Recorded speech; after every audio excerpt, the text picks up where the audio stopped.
엄마, 그 계약서에 사인만 하세요. 빨리요. 갑작스럽게 울려 퍼지는 아들의 목소리입니다. 70세 김은아 씨는 병원 진단서를 손에 꽉 쥔 채 멍하니 앉아 있었습니다. 진단서에는 이렇게 적혀 있었죠. 기억상실 초기 의심. 제 장례식비까지 제가 냈는데 이제는 제 집을 내놓으라네요. 은하 씨의 목소리가 떨렸습니다. 평생 모은 재산으로 남편의 장례를 치렀던 그 순간이 떠올랐죠. 그런데 이제 와서 자식들이 집까지 내놓으라고 한다는 겁니다. 며칠 전부터 뭔가 이상했어요.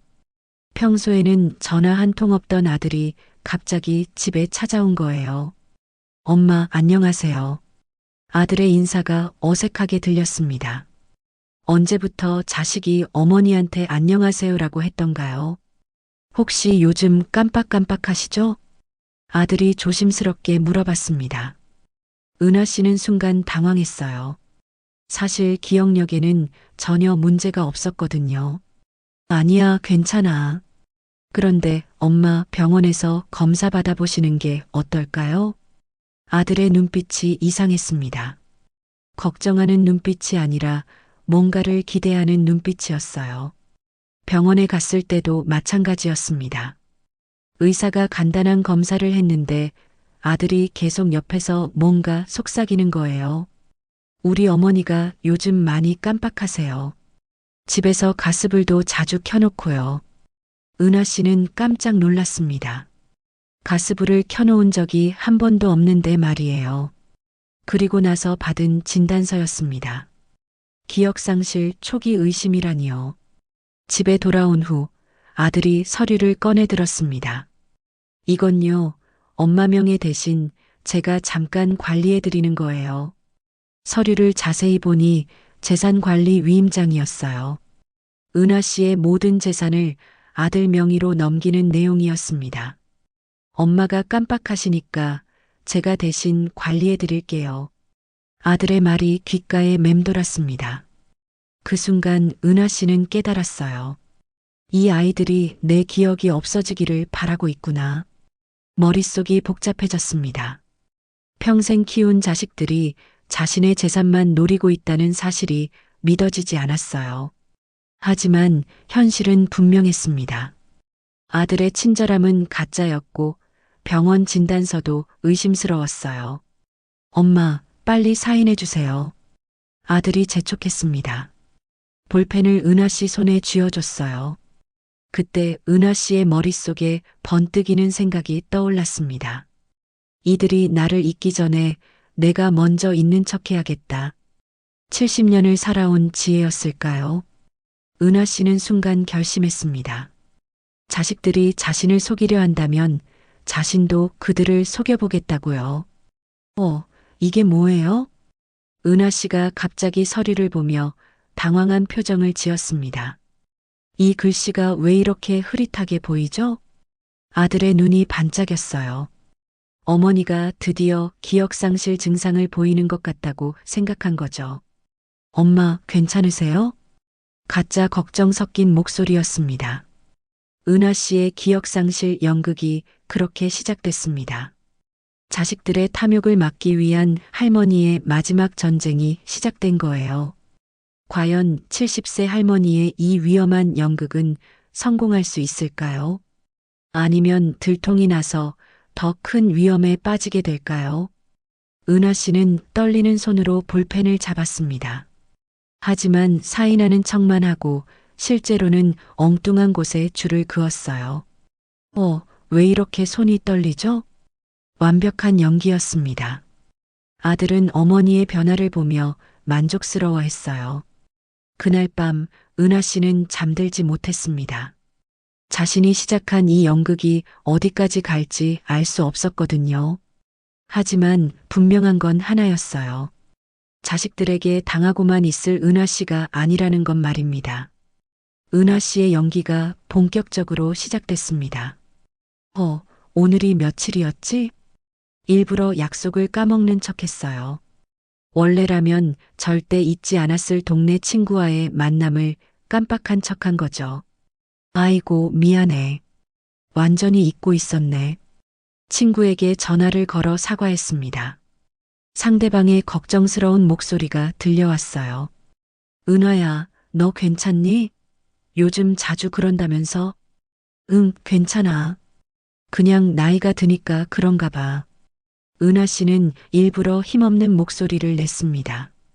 부엌에서는 더 본격적인 연기가 펼쳐졌어요. 냄비에 물을 올리고는 일부러 깜빡한 척 했습니다. 아이고, 냄새가 왜 이래? 냄비가 타는 냄새가 집안에 가득했어요. 은하 씨는 황급히 가스를 끄며 중얼거렸습니다. 요즘 왜 이리 깜빡하니? 평생 요리를 해온 은하 씨였지만 지금은 일부러 실수를 연출하고 있었어요. 며칠 후 큰아들이 다시 찾아왔습니다. 이번에는 며느리도 함께였어요. 어머니, 안녕하세요. 며느리의 인사는 여전히 차갑기만 했습니다. 엄마, 냄비 태웠다면서요? 큰아들이 걱정스러운 척 물어봤어요. 하지만 그 눈빛에는 기대감이 섞여 있었습니다. 응, 깜빡했네. 물만 끓이려고 했는데. 은하 씨가 힘없이 대답했어요. 역시 그렇군요. 며느리가 큰아들과 눈빛을 주고받았습니다. 엄마, 이제 정말 혼자 사시면 위험하죠. 큰아들이 본격적으로 말을 꺼냈어요. 가스 폭발이라도 나면 어떡하시려고요. 집은 팔고 요양원으로 가세요. 은하 씨의 가슴이 철렁했습니다. 드디어 본색을 드러내기 시작한 거예요. 요양원이라니. 어머니, 요즘 요양원이 얼마나 좋아졌는데요. 며느리가 끼어들었습니다. 거기서 편하게 지내시면 되잖아요. 그리고 어머니, 명품 하나 없이 평생 고생만 하시더니 결국 이렇게 되시네요. 며느리의 말에 은하 씨는 순간 숨이 막혔습니다. 명품이 없어서 미안하다는 말인가요? 평생 자식들 뒷바라지하느라 자신은 단 한 번도 좋은 옷 한 벌 사입지 못했는데 말이에요. 그 순간 은하 씨는 웃었습니다. 하하. 갑작스러운 웃음이었어요. 큰아들과 며느리가 당황한 표정을 지었습니다. 어머니, 왜 웃으세요? 아니야, 그냥. 은하 씨의 웃음 속에는 복잡한 감정이 섞여 있었어요. 분노와 체념, 그리고 서글픔이 한꺼번에 밀려왔습니다. 명품이 없어서 미안하구나. 마음속으로 중얼거렸어요. 평생 너희들 키우느라 내 것 하나 제대로 사본 적이 없었는데. 하지만 은하 씨는 끝까지 연기를 이어갔습니다. 그래, 요양원도 좋겠네. 일부러 멍한 표정을 지으며 말했어요. 진짜요? 어머니가 동의해 주시는 거예요? 큰아들의 목소리에 기쁨이 섞여 있었습니다. 응, 너희들이 알아서 해줘. 은하 씨는 체념한 척했어요. 하지만 속으로는 다른 생각을 하고 있었습니다.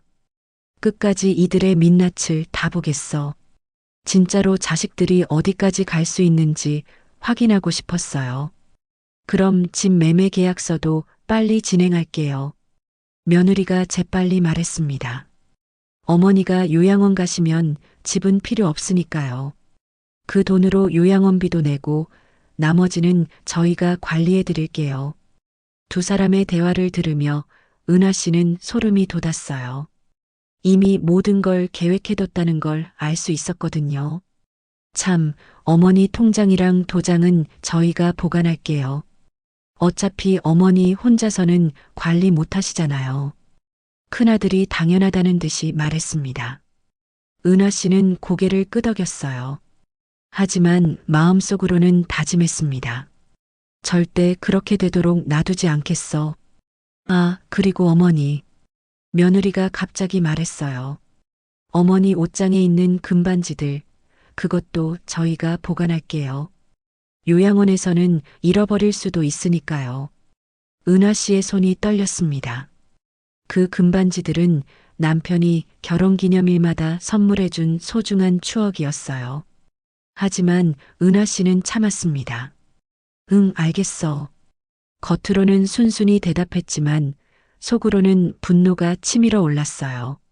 자식들이 떠난 후 은하 씨는 혼자 중얼거렸습니다. 정말 끝까지 가보자. 이제 진짜 전쟁이 시작된 거였어요. 밤 11시 집안이 조용해진 후였습니다. 은하 씨는 조심스럽게 침실 서랍을 열었어요. 깊숙이 숨겨둔 작은 일기장을 꺼냈습니다. 오늘은 펜을 들고 천천히 글을 썼어요.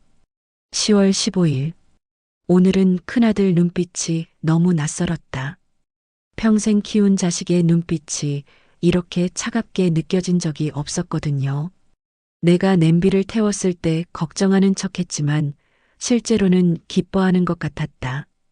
은하 씨는 하나하나 자세히 기록했습니다. 며느리가 내 지갑을 뒤졌다. 오늘 오후의 일이었어요. 화장실에 다녀온다고 자리를 비운 사이 며느리가 은하 씨의 지갑을 살펴보고 있었습니다. 카드가 몇 장 있는지, 현금은 얼마나 있는지 확인하는 것 같았다. 은하 씨는 그 모습을 문틈으로 몰래 지켜봤어요. 그리고 통장을 어디에 보관하는지도 살펴보고 있었다. 한 줄 한 줄 써내려가는 글씨가 또렷했습니다.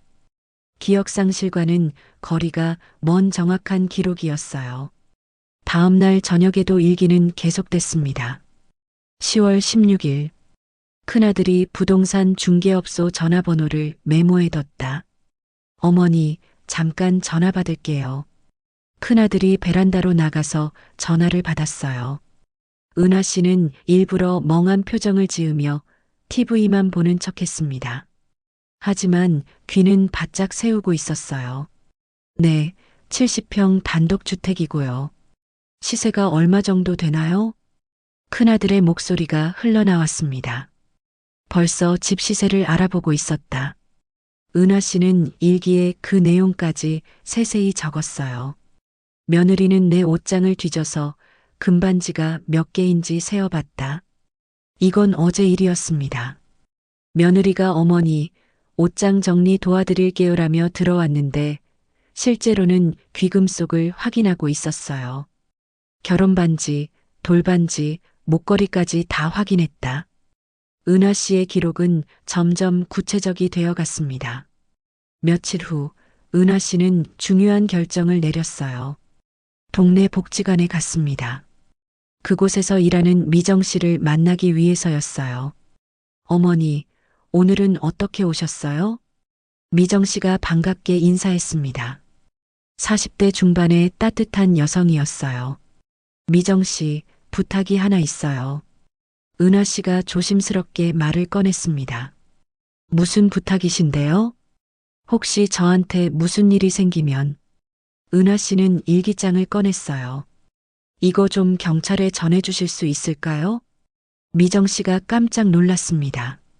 어머니, 무슨 일 있으세요? 아니에요. 그냥 혹시 모르니까요. 은하 씨는 자세한 설명은 하지 않았어요. 하지만 미정 씨도 눈치챘습니다. 혹시 자식분들 때문인가요? 은하 씨의 침묵이 답이었어요. 알겠어요. 꼭 그렇게 할게요. 미정 씨가 진지하게 약속했습니다. 그런데 어머니, 정말 괜찮으세요? 네, 괜찮아요. 그냥 보험이라고 생각해 주세요. 은하 씨는 씁쓸하게 웃었습니다. 집으로 돌아온 후 은하 씨는 다시 일기를 썼어요. 미정 씨에게 일기장을 맡겼다. 이제 진짜 증거가 생겼다. 그 일기장은 은하 씨에게 여러 의미였습니다. 자식들의 악행을 증명할 수 있는 증거이자 자신을 지킬 수 있는 보험이었어요. 그리고 언젠가는 복수할 수 있는 수단이기도 했습니다. 이제 끝까지 가보자. 은하 씨는 마음속으로 다짐했어요. 다음 날 큰아들이 또 찾아왔습니다. 엄마, 요양원 알아봤어요. 한 달에 200만 원 정도 하는데 괜찮죠? 은하 씨는 일부러 멍한 표정을 지었어요. 200만 원이 얼마야? 많아요, 적어요? 큰아들이 한숨을 쉬었습니다. 엄마, 진짜 기억이 안 나시는군요. 속으로는 기뻐하면서 겉으로는 걱정하는 척했어요. 그날 밤 은하 씨는 또 일기를 썼습니다. 큰아들이 요양원비를 200만 원이라고 했다. 하지만 내가 알아본 바로는 그 절반도 안 된다. 은하 씨는 미리 인터넷으로 알아봤거든요. 나머지 돈은 어디로 갈까? 뻔하다. 이제 자식들의 계획이 점점 명확해지고 있었어요. 집을 팔고 요양원비는 부풀려서 청구하고 나머지는 자신들이 가져가겠다는 속셈이었습니다. 하지만 난 다 알고 있다. 그리고 다 기록하고 있다. 은하 씨의 일기장에는 자식들이 저지른 모든 일들이 빠짐없이 적혀 있었어요. 날짜와 시간, 구체적인 대화 내용까지 말이에요. 이제 그 일기장은 은하 씨의 가장 소중한 무기가 되었습니다. 큰아들이 두꺼운 서류 봉투를 들고 나타났습니다. 엄마, 중요한 일로 왔어요. 며느리도 함께였어요. 두 사람의 표정이 평소보다 진지했습니다. 진명의 이전 계약서 가져왔어요. 큰아들이 서류를 펼쳐놓았습니다. 빽빽하게 적힌 법률 용어들이 가득했어요. 엄마, 이건 그냥 절차예요. 기억도 가물가물하시잖아요. 며느리가 당연하다는 듯이 말했습니다. 은하 씨는 서류를 바라봤어요. 자신이 평생 살아온 집을 넘겨주는 계약서였습니다.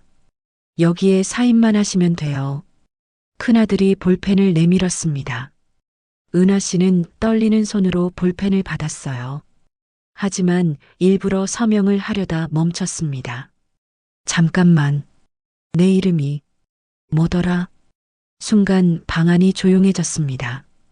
큰아들과 며느리가 서로를 바라봤어요. 그들의 눈빛에 이상한 기대감이 섞여 있었습니다.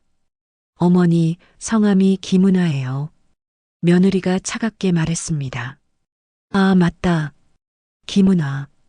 은하 씨가 중얼거렸어요. 하지만 여전히 볼펜을 들고만 있었습니다. 어떻게 써야 하지? 엄마, 평소처럼 쓰시면 돼요. 큰아들의 목소리에 짜증이 섞여 있었어요. 은하 씨는 천천히 글씨를 쓰기 시작했습니다. 하지만 일부러 삐뚤삐뚤하게 썼어요. 은. 글씨가 흔들렸습니다. 화는 어떻게 써야 하지? 그 순간 며느리가 냉소를 지었습니다. 봐요, 이제 완전히 갔잖아요. 큰아들도 고개를 끄덕였어요. 자기 이름도 제대로 못 쓰네. 이제 정말 끝이군요. 두 사람의 대화가 은하 씨의 귓가에 꽂혔습니다. 완전히 갔다고? 끝이라고? 은하 씨의 눈에 눈물이 고였어요. 하지만 표정 하나 변하지 않았습니다. 70년을 살아온 인생이 이렇게 무시당해도 되는 건가요? 엄마, 그냥 제가 대신 써드릴까요? 큰아들이 볼펜을 빼앗으려 했어요. 아니야, 내가 할게. 은하 씨가 간신히 말했습니다. 다시 볼펜을 들고 글씨를 썼어요. 이번에는 좀 더 또렷하게 썼습니다. 김은하. 서명이 완성됐어요. 잘하셨어요, 어머니. 며느리가 만족스러워했습니다. 이제 집 걱정은 안 하셔도 돼요. 큰아들이 서류를 재빨리 챙겼어요. 우리가 다 알아서 할 테니까요. 그날 오후 큰아들이 또 다른 제안을 했습니다. 엄마, 병원에 가서 정밀검사 받아보세요. 기억상실이 얼마나 진행됐는지 알아야죠. 은하 씨는 고개를 저었어요. 병원은 싫어. 왜요? 치료받으셔야죠. 아니야, 무서워. 은하 씨는 일부러 병원에 가지 않기로 했어요.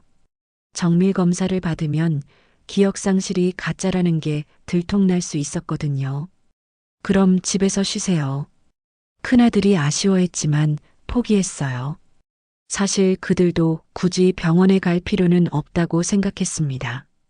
어차피 진명의 이전은 끝났으니까요. 참, 어머니. 며느리가 갑자기 말했어요. 어머니가 아끼시던 도자기들, 그것도 정리할게요. 요양원에서는 깨질 수 있으니까요. 은하 씨의 가슴이 쿵 내려앉았어요. 그 도자기들은 남편과 함께 모은 소중한 추억이었습니다. 그리고 책들도 다 정리해야겠네요. 어차피 이제 읽지도 못하시잖아요. 며느리의 말 한마디 한마디가 은하 씨의 마음을 찔렀어요. 하지만 은하 씨는 참았습니다. 응, 알겠어. 겉으로는 순순히 대답했어요. 그날 밤 은하 씨는 일기를 썼습니다. 오늘 진명의 이전 계약서에 서명했다. 하지만 이건 내 작전이다. 며느리가 나를 완전히 갔다고 했다. 큰아들도 끝이라고 했다. 그들의 본성이 점점 드러나고 있다. 한 줄 한 줄 써내려가는 글씨가 흔들렸어요. 분노 때문이었습니다. 도자기까지 가져가겠다고 한다. 내 평생의 추억들을. 하지만 난 다 기록하고 있다. 이 모든 증거를. 은하 씨는 볼펜을 꽉 쥐었어요. 조금만 더 참자. 조금만 더. 모든 건 자식들의 욕심을 완벽하게 증거로 남기기 위함이었어요. 진짜 복수는 그 다음이었습니다. 창밖으로 달빛이 스며들었어요. 하지만 은하 씨의 마음은 어둠보다 더 깊었습니다. 과연 이 연극이 언제까지 계속될까요? 그리고 은하 씨는 끝까지 버틸 수 있을까요? 며느리의 목소리가 차갑게 울렸습니다. 어머니, 짐 다 싸셨죠? 요양원에 갈 준비를 하라고 한 지 사흘째였어요. 요양원 방 알아봤어요. 거기 가시면 편해요. 며느리는 마치 은하 씨에게 호의를 베푸는 것처럼 말했습니다. 다른 어르신들도 많으시고 간병인도 있고요.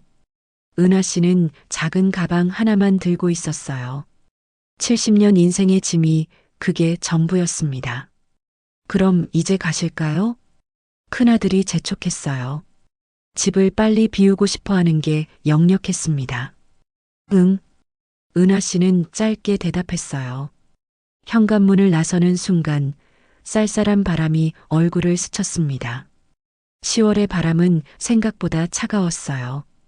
어머니, 몸 조심하세요. 며느리의 인사는 형식적이었습니다. 우리도 가끔 뵈러 갈게요. 큰아들의 말도 마찬가지였어요. 둘 다 안도의 표정을 감추지 못했습니다. 은하 씨는 뒤돌아보지 않고 집을 떠났어요. 평생 살던 집이 멀어져 갔습니다. 하지만 은하 씨의 입가에는 희미한 미소가 떠올랐어요. 이제 시작이야. 사실 은하 씨는 이미 모든 준비를 마쳐놨었거든요. 며칠 전 미정 씨와 함께 중요한 일을 처리했었습니다. 어머니, 정말 이렇게 하실 거예요? 미정 씨가 걱정스럽게 물어봤었어요. 네, 이게 최선이에요. 은하 씨는 확신에 찬 목소리로 답했습니다. 법무사 사무실에서 진짜 서류에 서명을 했어요. 집 명의를 사회복지재단에 기부하는 계약이었습니다. 자식들이 서명받은 건 가짜 서류였어요. 미정 씨가 놀랐어요. 어떻게 그런 생각을? 제가 미리 똑같이 만들어둔 거예요. 은하 씨는 인터넷 카페에서 배운 대로 가짜 서류를 만들었던 거예요. 진짜 서류는 따로 있었거든요. 완벽한 계획이었습니다. 한편 집에서는 큰아들과 며느리가 기뻐하고 있었어요.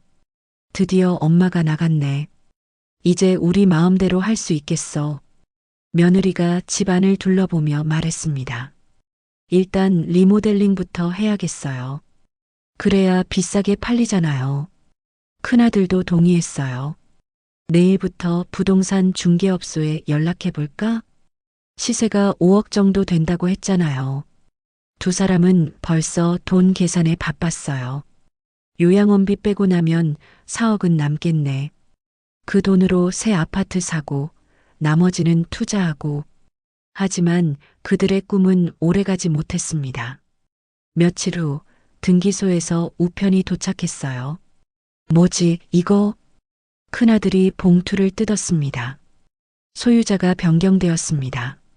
그 한 줄이 눈에 들어왔어요. 뭐라고? 며느리가 급하게 서류를 확인했습니다. 집 소유자가 사회복지재단으로 변경됐다고요? 이게 무슨 소리야? 큰아들이 당황했어요. 우리가 명의이전 서류 받았잖아요. 엄마가 직접 서명했다고요. 며느리도 이해할 수 없었어요. 혹시 서류에 문제가 있었나? 다시 확인해 봐요. 둘은 급하게 서류를 꺼냈어요. 하지만 아무리 봐도 이상한 점을 찾을 수 없었습니다. 등기소에 직접 가봐야겠어. 다음 날 등기소 직원이 설명해 줬어요. 이미 일주일 전에 기부 등기가 완료됐습니다. 기부요? 네, 김은아 씨가 직접 오셔서 처리하셨어요. 큰아들과 며느리는 말을 잃었어요. 그럼 우리가 받은 서류는 뭐예요? 그건 저희와는 관계없는 서류인 것 같은데요. 직원의 말에 두 사람은 청천벽력이었습니다. 가짜 서류였다는 소리네요. 며느리가 중얼거렸어요. 그럼 엄마가 우리를 속인 거야? 큰아들도 깨달았습니다. 기억상실이 연기였다고? 모든 걸 알고 있으면서 우리를 속인 거라고? 두 사람은 서로를 바라봤어요. 그제야 진실을 깨달았습니다. 어머니가 전부 알고 있었다는 걸 말이에요. 지금 엄마 어디 있어? 요양원 가셨잖아요. 하지만 요양원에 전화해보니 김은아라는 이름으로 입원한 사람은 없었어요. 그럼 엄마가 어디에? 그때 큰아들의 핸드폰이 울렸습니다. 여보세요? 김은아 어머니 아드님이시죠? 낯선 목소리였어요. 네, 그런데요. 복지관 미정이라고 합니다. 어머니께서 전해달라고 하시네요. 뭐요? 이제 모든 게 끝났다고 하시네요. 전화가 끊어졌어요. 큰아들과 며느리는 그제야 알았습니다. 자신들이 완전히 당했다는 걸 말이에요. 복지관 상담실 문이 거칠게 열렸습니다. 며느리가 화가 난 얼굴로 들어왔어요. 어머니, 목소리에 분노가 가득했습니다. 은하 씨는 차 한 잔을 마시며 조용히 앉아 있었어요. 며느리를 보고도 놀라지 않았습니다. 이게 무슨 짓이에요? 며느리가 소리쳤어요. 왜 집을 남주셨어요? 5억짜리 집을 사회복지재단에 기부했다고요? 은하 씨는 천천히 찻잔을 내려놓았습니다. 왜? 내 집인데 내가 못 줘? 목소리가 또렷했어요. 기억상실 환자의 말투가 전혀 아니었습니다. 며느리가 깜짝 놀랐어요. 어머니, 지금 정신이 또렷하시네요? 기억상실이 나았어요? 은하 씨는 미소를 지었습니다. 아니, 내가 기억이 안 난다 했잖아. 근데 그건 내가 믿고 싶었던 거야. 순간 며느리의 얼굴이 하얗게 질렸어요. 그럼 처음부터 다 연기였다는 말씀이세요? 연기라니 그런 나쁜 말 쓰지 마. 은하 씨가 웃으며 말했어요. 난 그냥 너희들이 원하는 대로 해준 거야. 너희가 내가 기억상실이길 바랐잖아. 며느리는 말문이 막혔어요. 그럼 냄비 태운 것도 이름 못 쓴 것도 다 거짓말이었어요? 거짓말이 아니라 연습이었지. 은하 씨가 담담하게 답했습니다. 기억상실 연기를 위한 연습 말이야. 이때 큰아들도 헐레벌떡 들어왔어요. 엄마, 정말 우리를 속인 거예요? 속였다고? 나는 그냥 너희들 원하는 대로 해준 거야. 은하 씨의 목소리에는 서글픔이 섞여 있었어요. 너희가 내가 기억을 잃길 바랐잖아. 그래야 내 재산을 가져갈 수 있으니까. 큰아들이 부인하려 했어요. 그게 아니라. 아니라고? 그럼 뭐야? 은하 씨가 날카롭게 물었습니다. 집 시세 알아본 건 뭐고, 내 금반지 센 건 뭐야? 요양원비 200만 원이라고 거짓말한 건 뭐고?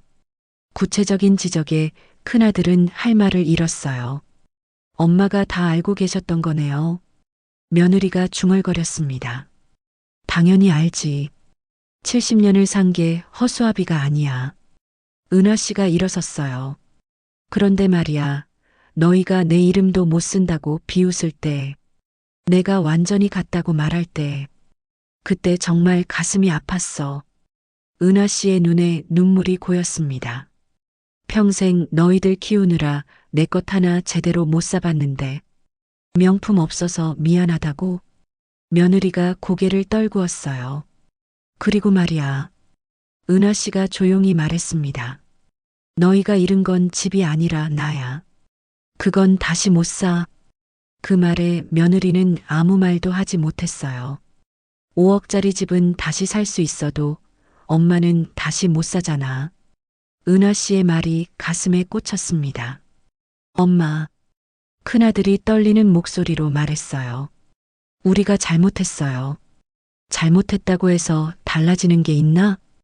은하 씨가 씁쓸하게 웃었습니다. 이미 다 끝난 일이야. 그럼 집은 정말 못 되돌려 받아요? 며느리가 마지막 희망을 걸며 물었어요. 안 돼. 이미 기부 완료됐어. 은하 씨가 단호하게 답했습니다. 그 집으로 어려운 사람들 도울 거야. 너희들처럼 탐욕스러운 사람 말고. 복지관 밖으로 나가면서 은하 씨가 마지막으로 말했어요. 나는 이제 여기서 자원봉사하며 살 거야. 너희들과는 남남으로. 엄마, 그러지 마세요. 큰아들이 매달렸지만 은하 씨는 돌아보지 않았어요. 70년 만에 처음으로 내 뜻대로 사는 거야. 이제 진짜 자유로워졌어. 복지관 문이 닫혔습니다. 큰아들과 며느리만 남았어요. 그들은 그제야 깨달았습니다. 정말 중요한 걸 잃었다는 것을 말이에요. 돈이 아니라 가족을 잃은 거였어요. 햇살이 작은 창문으로 스며들었습니다. 은하 씨는 작은 월세방에서 눈을 떴어요. 10평도 안 되는 원룸이었지만 마음은 편했습니다. 은하 언니, 일어나셨어요? 미정 씨가 부엌에서 아침을 준비하고 있었어요. 응, 잘 잤어. 두 사람은 한 달 전부터 함께 살기 시작했습니다. 언니, 오늘 복지관 가시죠? 당연하지. 은하 씨는 기분 좋게 대답했어요. 복지관에서 아이들에게 책을 읽어주는 봉사를 하고 있었거든요. 할머니, 안녕하세요. 복지관에 도착하자 아이들이 달려왔어요. 오늘은 무슨 책 읽어주실 거예요? 콩쥐팥쥐 읽어주세요. 아이들의 밝은 목소리에 은하 씨의 얼굴도 환해졌습니다. 좋아, 오늘은 콩쥐팥쥐 이야기를 해줄게. 옛날 옛적에 은하 씨의 목소리가 부드럽게 퍼져나갔어요. 아이들은 눈을 반짝이며 이야기에 빠져들었습니다. 책 읽기가 끝난 후 은하 씨는 혼자 조용한 시간을 가졌어요. 내가 평생 남의 기억만 챙겼지. 창밖을 바라보며 중얼거렸습니다. 내 행복은 한 번도 챙긴 적이 없더라. 70년을 살면서 항상 누군가를 위해 살았어요. 남편을 위해, 자식들을 위해 살았지만 정작 자신을 위해서는 살지 못했습니다. 지금이 처음인 것 같아. 내가 하고 싶은 일을 하는 게, 복지관에서 일하는 게 정말 즐거웠어요. 아이들이 책을 읽어달라고 조르는 것도, 어르신들과 차 마시며 이야기하는 것도 모든 게 새로웠습니다. 평생 처음으로 평화를 느끼고 있어. 이상했어요. 70년을 살면서 이런 마음은 처음이었습니다. 가족들과 함께 있을 때도 이런 편안함은 없었어요. 언니, 뭘 그렇게 생각하고 계세요? 미정 씨가 다가왔습니다. 그냥 내 인생 생각. 후회되세요? 아니야, 전혀. 은하 씨가 고개를 저었어요. 지금이 제일 좋아. 미정 씨가 미소를 지었습니다. 언니 보면서 저도 많이 배워요. 뭘? 용기요. 70세에 새로 시작하는 용기. 은하 씨는 웃었어요. 나이는 숫자일 뿐이야. 그때 복지관 관장님이 다가왔습니다. 은하 선생님, 부탁드릴 게 있어요.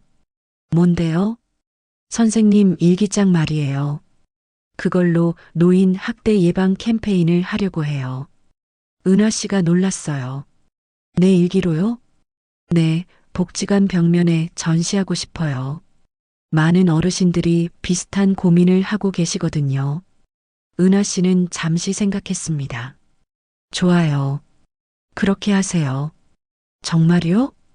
네, 내 경험이 다른 분들에게 도움이 된다면. 며칠 후 복지관 벽면에 은하 씨의 일기가 전시됐어요.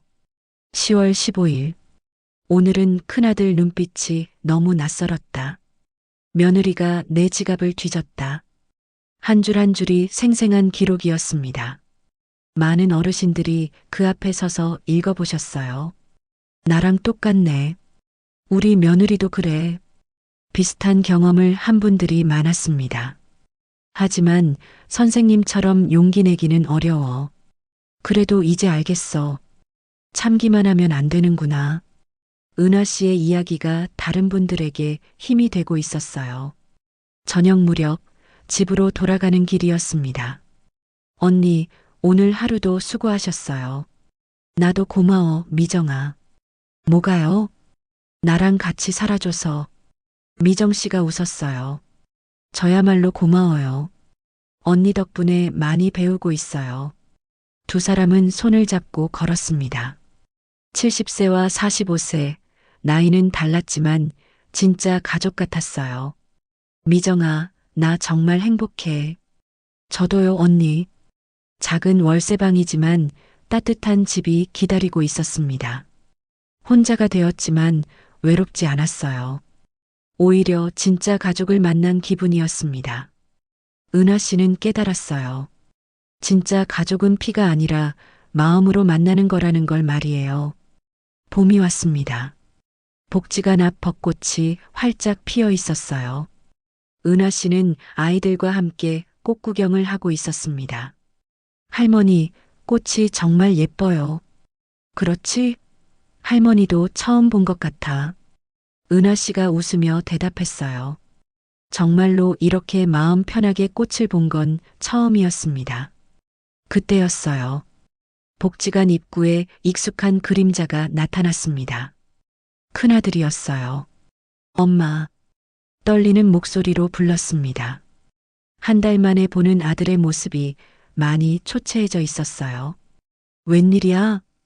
은하 씨가 담담하게 물었습니다. 엄마, 할 말이 있어서 왔어요. 큰아들의 눈가가 빨갛게 부어 있었어요. 그래, 들어와. 복지관 상담실로 들어갔습니다. 미정 씨가 차 2잔을 준비해 줬어요. 고맙습니다. 큰아들이 고개를 숙여 인사했습니다. 엄마, 이제야 알겠어요. 뭘? 우리가 잃은 게 뭔지. 큰아들이 울먹이며 말했습니다. 집이 아니었어요. 돈도 아니었고, 엄마였어요. 엄마를 잃은 거였어요. 은하 씨는 조용히 차 한 잔을 큰아들에게 건넸습니다. 그동안 얼마나 힘들었을까요? 큰아들이 눈물을 흘렸어요. 엄마가 우리를 속이는 게 아니라 우리가 엄마를 배신한 거였네요. 속이다니 그런 말 쓰지 마. 은하 씨가 부드럽게 말했어요. 괜찮아. 아니에요. 괜찮지 않아요. 큰아들이 고개를 흔들었습니다. 엄마가 평생 우리를 키워주셨는데 우리는 엄마를 돈으로만 봤어요. 진짜 미안해요. 은하 씨는 아들을 바라봤어요. 진심으로 후회하고 있다는 걸 알 수 있었습니다. 사람은 다 잃고 나서야 보게 돼. 다만 다음엔 사랑을 잃지 말고 봐. 큰아들이 고개를 끄덕였어요. 엄마, 다시 시작할 수 있을까요? 우리가 진짜 가족으로. 은하 씨는 잠시 생각했습니다. 그건 너희들이 보여주기 나름이야. 말로는 안 돼. 행동으로 보여줘. 네, 엄마. 큰아들이 결심에 찬 목소리로 답했습니다. 앞으로는 엄마가 원하시는 대로 살아가세요. 우리는 그냥 지켜볼게요. 은하 씨가 미소를 지었어요. 고마워. 그리고 며느리한테도 전해줘. 진심으로 반성한다면 언젠가는 용서할 수도 있다고. 큰아들이 일어서며 깊게 인사했습니다. 엄마, 정말 감사합니다. 이제야 진짜 어머니를 알 것 같아요. 아들이 떠난 후 은하 씨는 창밖을 바라봤어요. 벚꽃이 바람에 흩날리고 있었습니다. 아이들이 웃으며 뛰어다니는 모습이 보였어요. 언니, 괜찮으세요? 미정 씨가 걱정스럽게 물었습니다. 응, 괜찮아. 오히려 마음이 편해졌어. 그날 오후 은하 씨는 아이들에게 동화책을 읽어줬어요. 할머니, 오늘은 무슨 이야기예요? 오늘은 특별한 이야기를 해줄게. 은하 씨가 책을 펼쳤습니다. 기억에 관한 이야기야. 기억이요? 응, 기억은 잊을 수 있어도 진심은 사라지지 않는다는 이야기. 아이들이 눈을 반짝이며 들었어요. 사랑하는 마음은 절대 잊혀지지 않거든. 설령 기억을 잃는다고 해도 말이야. 은하 씨의 목소리가 따뜻하게 울렸습니다.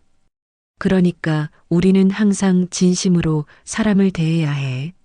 언젠가 기억이 사라져도 사랑은 남아있을 테니까. 창밖으로 봄 햇살이 비쳐들었어요. 은하 씨의 얼굴에도 따뜻한 빛이 내려앉았습니다. 70년을 살면서 처음으로 진짜 자유로워진 기분이었어요. 기억상실 연기는 끝났지만 진짜 인생은 이제 시작인 것 같았습니다. 할머니, 그럼 할머니는 누구를 제일 사랑해요? 한 아이가 순진하게 물었어요. 은하 씨는 아이들을 바라보며 웃었습니다. 지금 내 앞에 있는 너희들을 제일 사랑해.